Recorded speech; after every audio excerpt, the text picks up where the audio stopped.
Actually ঘটনাটা হচ্ছে যাদেরকে আমরা ভেটান বলি, ভেটান ছিনতাইবাজ বা চোর, বাইক চোর, এদের একটা গ্রুপ গত 16 তারিখ রাত্রি অনুমান 2টা 2:30টার দিকে একটা মুভমেন্ট শুরু করে বর্ডার গুলচক্কর এরিয়ার কাছাকাছি।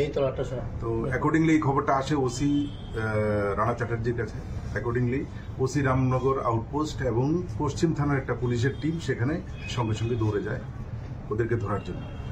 এবং পরবর্তী সময়ে ধরতে যাওয়ার সময় এদের হাতে ধারালো অস্ত্র ছিল।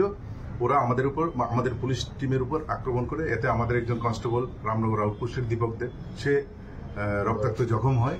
এবং পরবর্তী সময়ে সেটা আরো বড় পুলিশ টিম নিয়ে রানা চ্যাটার্জি সেখানে যায় এবং গিয়ে পুরো এলাকা সার্চ করে 2 জনকে অ্যারেস্ট করতে সক্ষম হয়। এদের নাম হচ্ছে শাকিল, একজনের নাম হচ্ছে শাকিল, আরেকজনের নাম হচ্ছে মিন্টু রুদ্রপাল, শাকিল বেয়াম মিন্টু রুদ্রপাল। তো এদেরকে এবং বাকি যারা ছিল এরা বাইক নিয়ে পালিয়ে যায় ওই স্পট থেকে। পরবর্তী সময় আবার সেই রেড করা হয় বিভিন্ন জায়গাতে, এদের মুভমেন্ট দেখে রেড করে এদেরকে জয়পুর এবং জয়পুর এলাকা থেকে ওদের 2 জনকে অ্যারেস্ট করা হয় এবং আরেকজনকে অ্যারেস্ট করা হয় বিশালগড় থেকে। তো এদের কাছ থেকে মোট 3টি বাইক পাওয়া যায়, চুরির বাইক, যেগুলির নাম্বার হচ্ছে TR01X5243, TR010Q8128 এবং আরেকটি হচ্ছে TR01AD6121। এবং এই ঘটনায় যারা অ্যারেস্ট হয়েছে তাদের মধ্যে পরবর্তী সময় যাদেরকে জিজ্ঞাসাবাদ করার পর আরো যাদের আইডেন্টিফিকেশন করা হয় এবং এদেরকে অ্যারেস্টও করা হয় এবং এদের কাছ থেকে অনেকগুলি সোনার জিনিসও পাওয়া যায়। যে তার নাম হচ্ছে জুটন মিয়া এবং আরেকজন হচ্ছে আকাশ দেবনাথ। টোটাল 4 জনকে ধরা হয়েছে। হ্যাঁ, টোটাল 4টা। আকাশ দাস।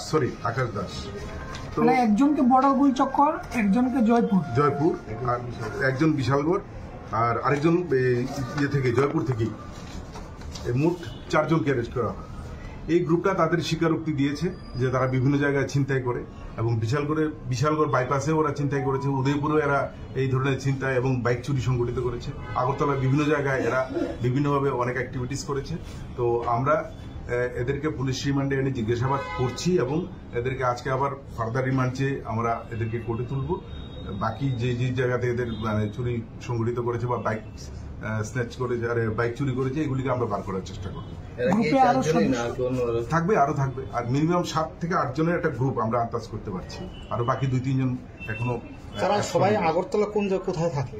এরা আগরতলা না, এরা টোটাল উদয়পুর থেকে বিশালগড়, আগরতলা সব জায়গায় এদের একটা মুভমেন্ট আছে। এদের একটা মুভমেন্ট আছে। তো এবং তা আশা করি তারা বিভিন্ন কেসে ওয়ান্টেডও আছে, আমরা সব থানাগুলিতে দিয়েছি। তো এদের অন্যান্য কেসেও ওরা অ্যারেস্ট হবে। চুরির পাশাপাশি পুলিশের উপরে আক্রমণ।